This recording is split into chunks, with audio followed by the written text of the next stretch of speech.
په تیرو 4 کلونو کې حکومت هڅه کړې چې ترانزیتي تکیه راکمه کړي او د آسیا په 4 لارې د هیواد د بدلولو لیدلوری له خوب څخه په یوې عملي طرحې بدل کړي.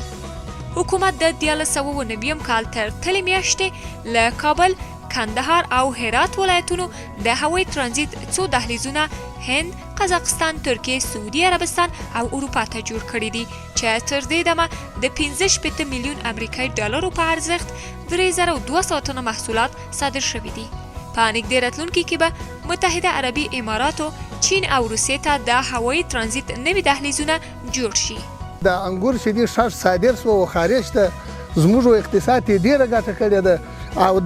دغه همکاري موږ همیشه د دوی څخه غواړو او همیشه د دوی څخه تشکر کوو چې په دغه باره کې زموږ سره دوی همکاره اوسي. انشاءالله موږ بیخي راضي یو. څه موده وړاندې د آقینې اتامرات ریل پټلۍ پرانیستل شوه چې له لاجوردو لارې څخه د ګټې اخیستنې لپاره چې له اروپا سره د افغانستان د نښلېدو تر ټولو ارزانه او لنډه لار ده زمینه برابره کړه. ټاکل شوي ډېر ژر د افغانستان محصولاتو لومړۍ جوپه د لاجوردو په لاره اروپا ته صادر شي. همداراز د افغانستان ترکمنستان د 14 کیلومتره ریل پټلۍ بیا رغونې د دې ریل پټلۍ له لارې د ورځني لیږد حجم زیات کړی دی. د چابهار بندر په پراختیا د افغانستان، هند او ایران 3 اړخیزه هوکړه او د دې پروژې د کار عملي پایل د آسیا په 4 لارې د افغانستان د بدلولو لپاره یو بله لاسته راوړنه ده او د هیواد د سوداګریزو او ترانزیتي انتخابونو د زیاتوالي لامل شوی.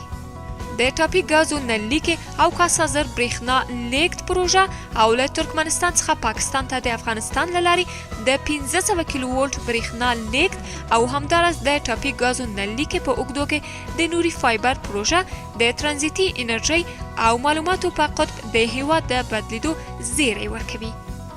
حاضر دمه د آسیا په 4 لارې د افغانستان بدلیدل له لیدلوري په عمل بدل شوی او د افغانستان په محوریت د څو ګډو سیمهییزو پروژو ګټې اخیستنې ته سپارلو د هیواد اقتصاد ته تازه ساه ورکړې او افغانستان به هم د ځان بسیاینې پر لور ولاړ شي.